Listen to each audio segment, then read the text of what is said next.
kita renungkan, saya ambil di dalam surat Galatia pasal yang pertama, mulai dari ayat yang pertama sampai dengan ayat yang ke-10.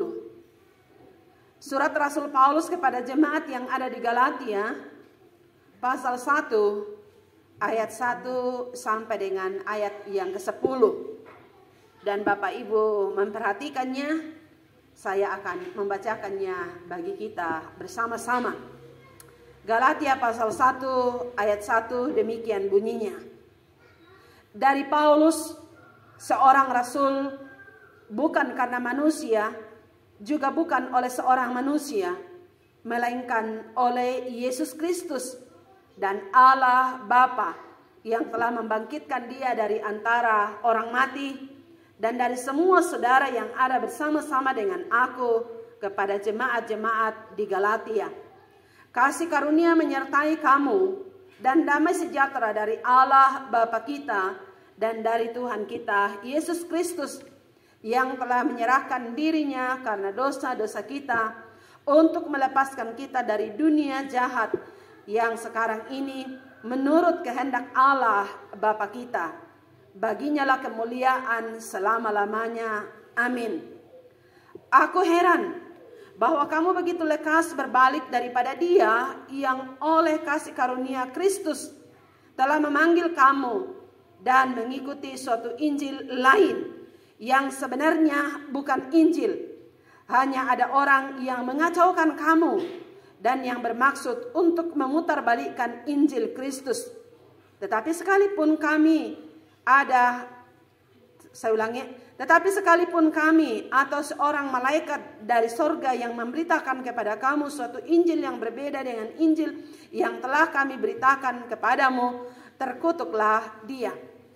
Seperti yang telah kami katakan dahulu, sekarang kukatakan sekali lagi, jikalau ada orang yang memberitakan kepadamu suatu Injil yang berbeda dengan apa yang telah kamu terima, terkutuklah dia. Jadi bagaimana sekarang? Adakah ku cari kesukaan manusia atau kesukaan Allah? Adakah ku coba berkenan kepada manusia? Sekiranya aku masih mau mencoba berkenan kepada manusia, maka aku bukanlah hamba Kristus. Sedemikian jauh bagian firman Tuhan untuk bersama-sama kita merenungkan hari ini. Saya ulangi ayat yang ke-10. Jadi bagaimana sekarang?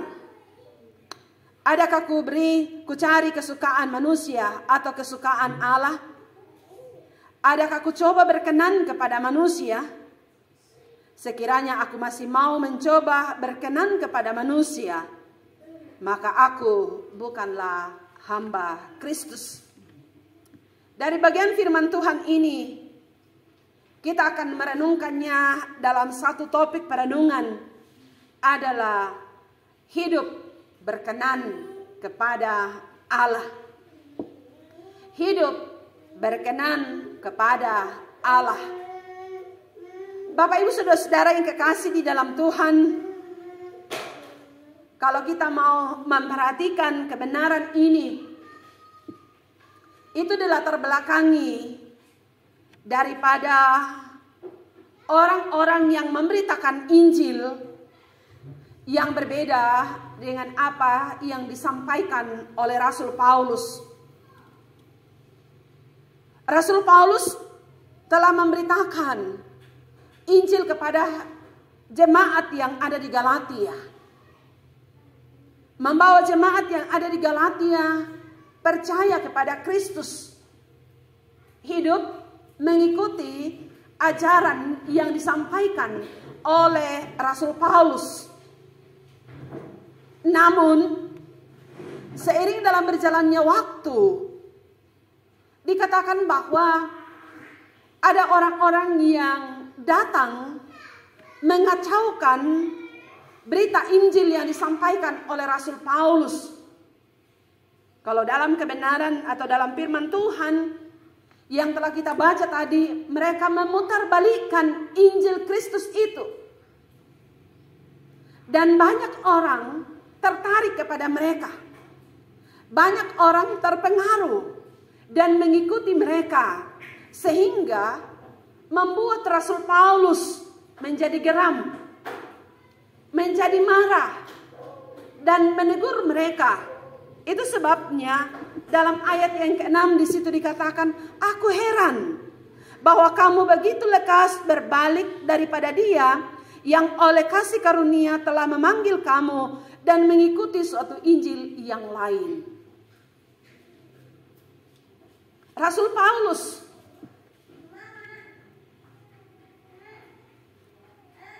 marah. Rasul Paulus merasa heran. Apa yang membuat orang-orang atau jemaat di Galatia ini secepat itu berbalik?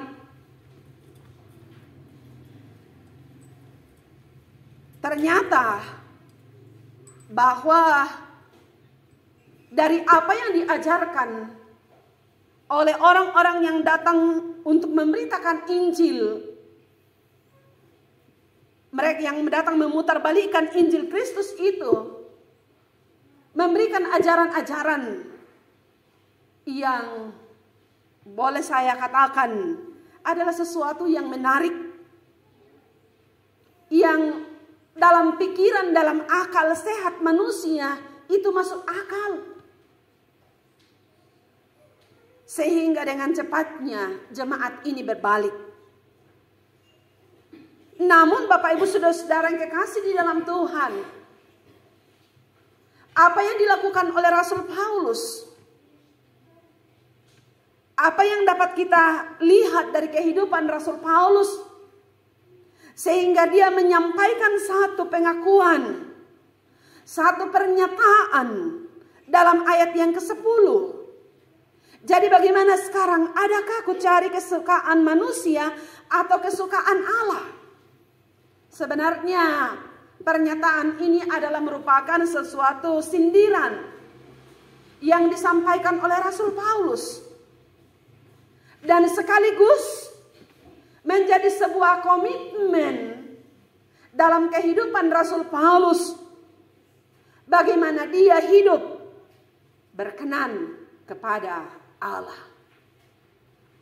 Sehingga dari komitmen ini kita dapat melihat bahwa untuk dapat hidup berkenan kepada Allah, yang harus dimiliki dalam kehidupan kita adalah bagaimana kita hidup fokus kepada Allah. Untuk bisa berkenan kepada Allah, untuk bisa hidup menyenangkan hati Tuhan, kita harus fokus kepada Allah. Tidak seperti dengan jemaat-jemaat yang ada di Galatia, yang pada saat itu terpengaruh dengan ajaran-ajaran yang mengasihkan bagi mereka, yang menyenangkan bagi mereka menurut akal pikiran manusia, tapi itu berlawanan dengan kehendak Allah.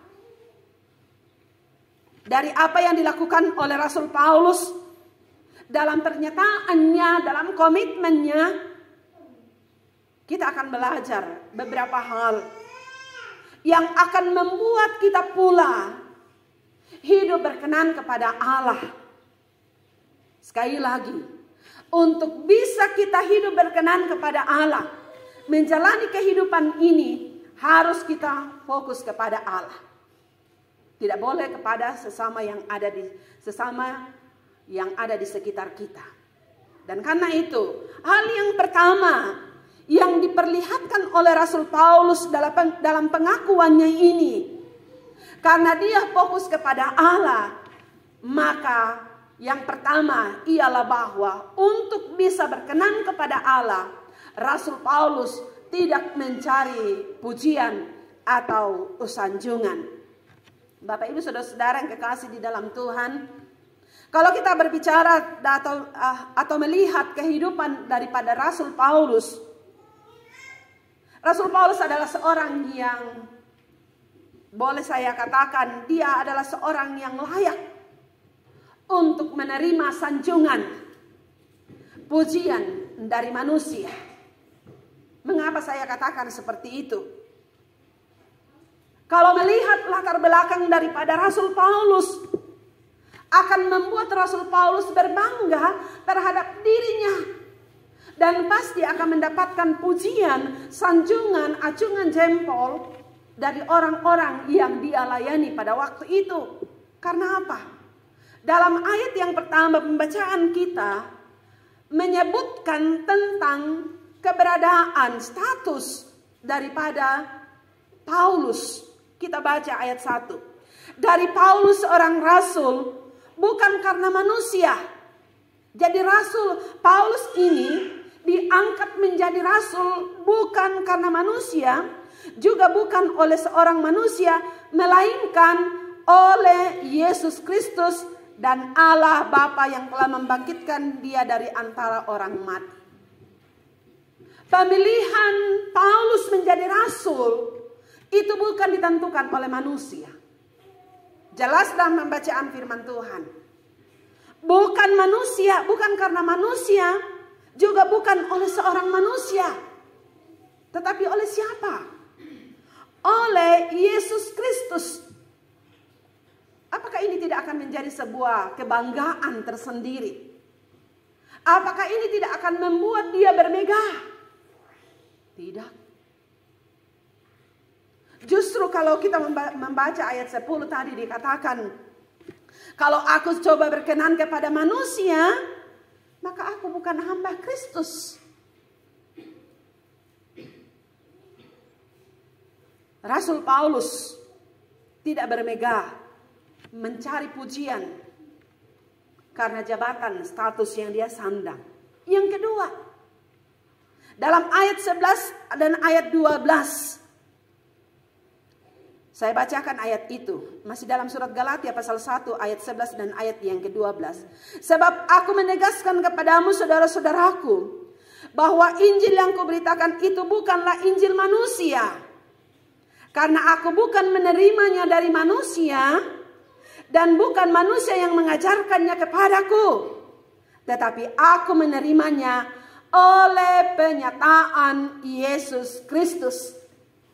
Bapak Ibu jemaat yang dikasihi oleh Tuhan, Injil yang disampaikan oleh Rasul Paulus yang secara luar biasa menarik banyak orang untuk percaya kepada Yesus Kristus, itu bukan berasal dari manusia, bukan berasal dari dirinya sendiri, tetapi itu adalah pewahyuan daripada Yesus Kristus sendiri, dan ia memberitakannya, mengajarkannya kepada orang-orang banyak. Kalau Yesus sendiri yang langsung mewahyukan Injil itu, apakah dia tidak akan bermegah? Apakah tidak akan mendapat pujian, acungan jempol? Oh, inilah dia orang yang hebat, yang bisa menyampaikan secara langsung apa yang dikatakan oleh Yesus kepada dia dan mengajarkannya kepada kita. Pasti bagi manusia, apalagi orang-orang yang memutarbalikkan Injil itu, kalau dia akan mendapatkan, akan menjadi sombong, menjadi tinggi hati. Tapi Rasul Paulus tidak demikian. Yang berikut, Injil atau pengajaran yang disampaikan kepadanya, dia dapatkan dari sekolah yang sangat terkenal. Kalau kita membaca di dalam surat Filipi, dia belajar di sekolah Gamaliel, sekolah agama yang sangat terkenal bagi orang-orang Yahudi, yang membentuk dia dan mengajarkan kepada dia ajaran-ajaran yang benar, doktrin yang benar, dan dia ajarkan kepada jemaat yang dia hadapi. Luar biasa hal yang didapatkan oleh Rasul Paulus. Tapi sekali lagi Bapak Ibu jemaat yang kekasih, Rasul Paulus mau berkenan kepada Allah dan tidak mau mencari pujian dari sesama, dari manusia yang ada di sekitarnya. Dia hanya fokus untuk melaksanakan apa yang Tuhan percayakan bagi dia. Sebagai seorang rasul, dia diangkat oleh Kristus, dia dipilih oleh Kristus. Injil yang diberitakan adalah Injil yang langsung dari Kristus. Tapi dia tidak bermegah. Dia terus fokus kepada Allah. Supaya orang-orang lain bisa percaya kepada Kristus untuk menerima Yesus Kristus sebagai Tuhan dan Juru Selamat. Bagaimana dalam kehidupan kita sebagai seorang yang percaya kepada Tuhan? Dalam berbagai kepercayaan yang Tuhan berikan bagi kita. Saya menyampaikan kepada jemaat tadi pagi dan sudah berulang kali saya sampaikan kepada kita jemaat Tuhan. Bahwa di dalam kehidupan kita sebagai seorang yang percaya kepada Tuhan. Dalam menerima amanat, tanggung jawab yang Tuhan berikan. Itu adalah sesuatu hal yang luar biasa. Kita dipercaya oleh Allah untuk melakukan tugas itu. Nah, kalau kita dipercaya oleh Allah untuk melakukan kepercayaan itu sendiri, maka kehidupan kita harus fokus kepada Allah. Jangan kita mau menerima pujian dari sesama kita. Begitu banyak orang berhasil di dalam hidupnya, bisa mencapai sesuatu yang luar biasa dalam hidupnya, tapi hasilnya nol. Karena apa? Saat dia berhasil untuk melakukan itu, begitu banyak orang memberikan pujian, acungan jempol kepada dia. Tapi saya boleh katakan, saat itu juga berhentilah pujian itu. Tapi kita adalah orang yang berbahagia. Jika kita melakukannya dan kita fokus kepada Allah, maka akan membawa kehidupan kita untuk berkenan kepada Tuhan. Adakah kita memiliki satu komitmen untuk terus hidup berkenan kepada Tuhan? Lakukan segala sesuatunya hanya berfokus kepada Allah. Jangan melihat orang yang ada di sekitar kita. Jangan melihat orang-orang yang ada di sekitar kita. Jangan mengharapkan pujian, sanjungan dari orang-orang lain. Tetapi dapatkanlah sesuatu yang berasal daripada Tuhan. Yang kedua, untuk bisa hidup berkenan kepada Allah. Rasul Paulus katakan, jadi bagaimana sekarang? Adakah ku cari kesukaan manusia atau kesukaan Allah? Adakah ku coba berkenan kepada manusia? Sekiranya aku masih mau mencoba berkenan kepada manusia, maka aku bukanlah hamba Kristus. Bapak Ibu jemaat yang dikasihi oleh Tuhan, dalam pelayanan, dalam tanggung jawab dan kepercayaan yang diberikan Tuhan kepada Rasul Paulus dalam memberitakan Injil, begitu banyak hal yang terjadi dalam kehidupannya. Tidak dengan mudah dia memberitakan Injil, tapi dia memberitakan Injil dengan banyak tantangan situasi kehidupan, dan dia sendiri menyaksikan tentang kehidupan manusia. Kalau kita membaca dalam ayat yang keempat pembacaan kita, yang telah menyerahkan dirinya karena dosa-dosa kita untuk melepaskan kita dari dunia jahat yang sekarang ini. Ini adalah situasi, itu adalah keadaan dunia yang ada, baik pada zaman Rasul Paulus maupun untuk zaman sekarang ini. Termasuk dunia jahat yang terjadi pada waktu itu adalah orang-orang yang memberitakan Injil, yang berbeda dengan apa yang sudah ditanamkan oleh Rasul Paulus.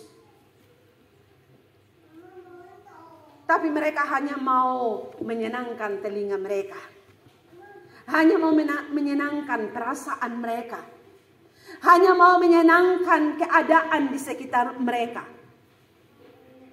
Tapi Rasul Paulus dalam komitmennya, apa yang ia lakukan itu akan terus dia lakukan sekalipun situasinya tidak baik, sekalipun keadaannya tidak baik.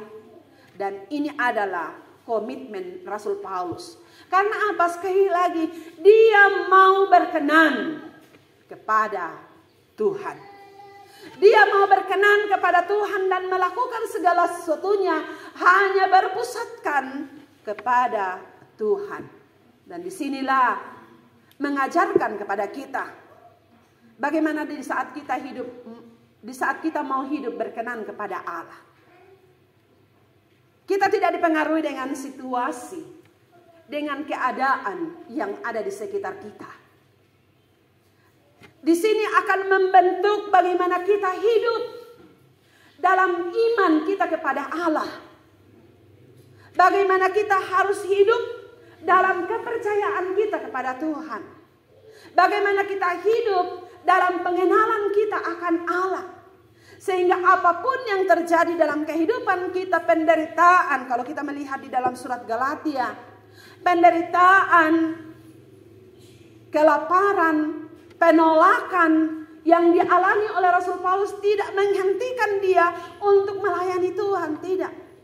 Tapi dia terus dengan setia melayani Tuhan.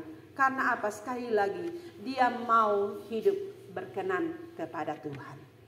Bagaimana dalam kehidupan kita sebagai seorang yang dipercaya oleh Allah?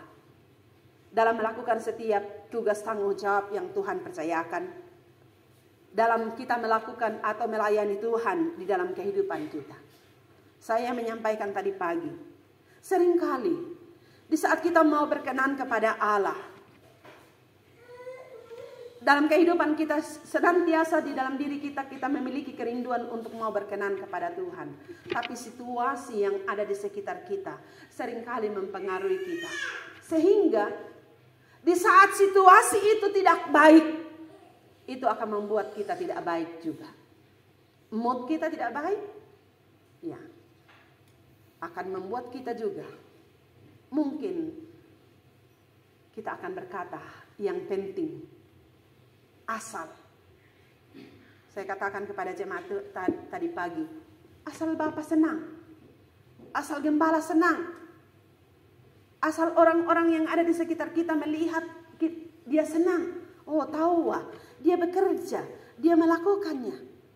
Tetapi sebenarnya dia melakukan karena asal. Situasi sedang menekan dia. Dan dia tidak mau ketinggalan.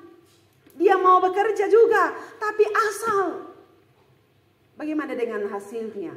Pasti tidak akan maksimal. Tidak ada nilainya, Bapak Ibu Saudara-saudara.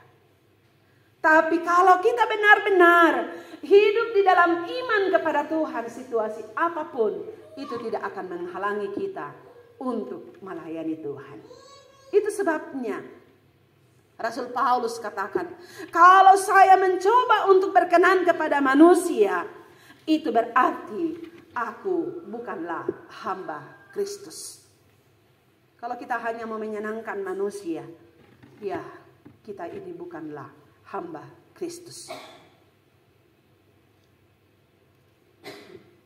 Rasul Paulus menantang kita bersama-sama untuk berkarya. Hidup berkenan kepada Tuhan, melayani Tuhan, tidak dipengaruhi dengan situasi. Saya menyampaikan kepada jemaat tadi pagi, seperti pendahuluan saya tadi, bahwa kita sudah berada di bulan Berber. Ya, sudah berada di bulan Berber. Kalau kita sudah berada di bulan Berber, apa yang terjadi ibu-ibu? Buddha mau tuh kebutuhan. Tapi Buddha dulu kayak tuh lah di karang. Oh nambai tidak sesuai dengan apa yang kita dapatkan. Tapi di sini kita mau dituntut bagaimana kita beriman. Saya menyampaikan tadi pagi, PKP akan melaksanakan aksi 50. PKW akan menghadapi aksi 50 Basar. Aksi 50 dari biro menghadapi jadi tuan rumah perayaan Natal kelas Serante Paho. Wah, anak udah marah ibu pendeta. Nah, ya kita enak sesuai memenakwato. Iman kita dituntut di sini. Jangan terpengaruh dengan situasi, dengan keadaan yang ada di sekitar kita. Apa yang disampaikan oleh Nabi Habakuk dalam Habakuk pasal yang ketiga ayat 17. Saya bacakan bagian firman Tuhan itu. Habakuk pasal yang ketiga ayat yang ke-17. Dan ayat yang ke-19 seringkali ini menjadi kepujian. Sekalipun pohon ara tidak berbunga, pohon anggur tidak berbuah, hasil pohon zaitun mengecewakan. Sekalipun ladang-ladang tidak menghasilkan bahan makanan, kambing domba terhalau dari kurungan, tidak ada lembu sapi dalam kandang. Temu penghasilan tak. Tapi apa yang disampaikan oleh Nabi Habakuk? Aku akan bersorak-sorak di dalam Tuhan. Bena ditiro, bela dikuah, beto baga-baga ya. Nang temu tu penghasilan tak menetap. Naladen siapa? Susite. Nabi Habakuk tidak begitu. Karena apa? Dia percaya kepada Allah. Ayat 19 dikatakan, Allah Tuhanku itulah kekuatanku. Kalau kita mengenal Allah, kalau kita percaya kepada Tuhan, tidak ada sesuatu yang akan membuat kita kecut. Tidak ada sesuatu yang akan membuat kita tawar hati untuk mau melayani Tuhan. Karena iman kita tidak ditentukan dengan kondisi. Tapi iman kita ditentukan dalam kepercayaan kita kepada Allah. Yang sudah menyelamatkan jiwa kita. Yang terus memelihara dan memberkati kita. Pada hari Selasa kemarin, Bapak Pendeta sampaikan dalam ibadah rumah tangga. Dia kata dalam firman Tuhan Mazmur 37. Dia katakan, dahulu aku muda, sekarang telah tua, sudah putih rambutnya. Tetapi dia belum pernah melihat orang benar pergi minta roti. Ini pengalaman Raja Daud. Dan akan menjadi pengalaman bagi kita. Bagi seorang yang mau berkenan kepada Tuhan. Yang seorang yang percaya kepada Tuhan, fokus kepada Allah dalam hidupnya. Meyakini bahwa Tuhan itu adalah kekuatan kita. Dialah penyelamat hidup kita. Dan Dia yang akan memberkati kita. Karena itu, mari kita fokus kepada Tuhan. Jangan kita mencari pujian dari sesama. Jangan kita dipengaruhi dengan situasi. Tapi mari kita hidup berkenan kepada Allah. Inilah yang Tuhan tuntut dalam kehidupan kita. Saya mau membacakan ayat firman Tuhan ini. Dalam bahasa terjemahan bahasa Indonesia sehari-hari. Saya bacakan untuk kita dapat memahaminya. Surat Galatia pasal 1 ayat 10. Di situ dikatakan bahasa Indonesia masa kini. Apakah dengan itu nampaknya saya seolah-olah mengharap diakui oleh manusia? Ini perkataan Rasul Paulus. Apakah dengan itu nampaknya aku seolah-olah mengharap diakui oleh manusia? Sama sekali tidak. Saya hanya mengharapkan pengakuan dari Allah. Apakah saya sedang berusaha mengambil hati manusia supaya disenangi orang? Kalau saya masih berbuat begitu, saya bukanlah hamba Kristus. Yang diharapkan oleh Rasul Paulus adalah pengakuan dari Allah. Hidup berkenan kepada Tuhan dan menjadi seorang hamba yang layak bagi tuannya.